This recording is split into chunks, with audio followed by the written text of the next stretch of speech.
দুই বন্ধু সৈয়দ মোহাম্মদ মাসুদ ও দেলোয়ার হোসেন। এক সময়ের বেকার এই দুই তরুণ এখন ড্রাগন ফল চাষ করে স্বাবলম্বী। তাদের এই উদ্যোগ মানিকছড়িতে সুগম করছে অর্থনৈতিক সম্ভাবনার পথ, বাড়ছে কর্মসংস্থানও। খাগড়াছড়ির মানিকছড়ি উপজেলার দুর্গম পাহাড়ি জনপদ গাড়িটানায় গেল ১১ বছর ধরে ড্রাগন ফলের চাষ করছেন এই দুই তরুণ। তাদের এই কৃষি প্রকল্পের নাম রাখা হয়েছে এমজে এগ্রো নার্সারি। বাগানে ৩ একর জমিতে রোপণ করা হয়েছে ২,০০০ গাছ। ড্রাগন ফল বিক্রি করে বছরে আয় হয় ১০ থেকে ১২ লাখ টাকা পর্যন্ত। তবে এখন ফলটির দাম কমে যাওয়ায় আয় কিছুটা কমে গেছে বলে জানান উদ্যোক্তারা। একসময় আমাদের বাগানটা যখন নতুন অবস্থায় ছিল তখন ভালো একটা আয় আসছে। তখন আমাদের ড্রাগনের প্রতিটা কেজি প্রায় ৫০০ থেকে ৭০০ টাকা পর্যন্ত আমরা পাইতাম, যেটা বর্তমানে এটা ১০০ টাকা বা ১২০ টাকা, ১৫০ টাকার মধ্যে নেমে গেছে। তো এখন লেবার কস্টিং বেড়ে গেছে। আমাদের লেবার কস্টিং বাড়ার কারণে আবার এদিকে সেলসের রেটও কমে গেছে। সবকিছু মিলে আগে থেকে আমাদের ইনকামের যদি এটা বলেন, এটা অর্ধেকে নেমে গেছে। এই ঈদে জামা জুতো অ্যাক্সেসরিজের ডিসকাউন্ট।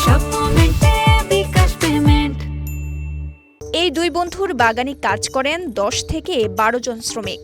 এই কাজের মাধ্যমেই জীবিকা নির্বাহ হয় তাদের। এখানে কাজ করি আজকে প্রায় ৫ বছর। এখানে আছে প্রায় ১৬০০ পিলার ৮কানিতে, ওইখানে আছে প্রায় ১৮০০ পিলার ১২কানিতে। প্রায় ৩০ লাখ টাকার মতন বিক্রি হয়। যাইতে খরচপাতি সারটা দিয়ে প্রায় ১০-১২ মতন থাকে। আমি ড্রাগন বাগানে ৪ বছর লতি চলি, বেতন হয়েছে ৬০০ টাকা। আমার সুন্দরভাবে সংসার চলে। ফুল লাগাই আর বাদে যে সময় হানমু, আবার ১ মাস পরে আবার যেটা ফলি হবে সেটা আবার ওদের ১ মাস পরে পাওয়া যাবে। আগে দেখি যে ২৫০ টাকা ২০০ টাকা ছিল, এখন বর্তমানে ১২০ টাকা ৩০ টাকা।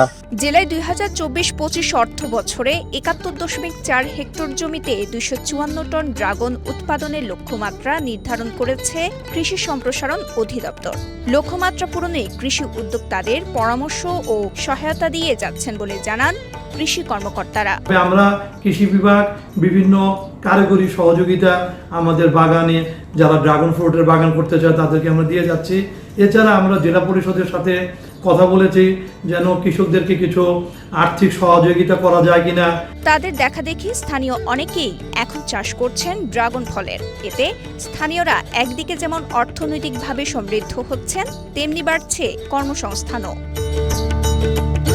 খাগড়াছড়ির মানিকছড়ি থেকে দিদারুল আলমের পাঠানো তথ্যচিত্রে সাফা মারওয়া, কালের কণ্ঠ।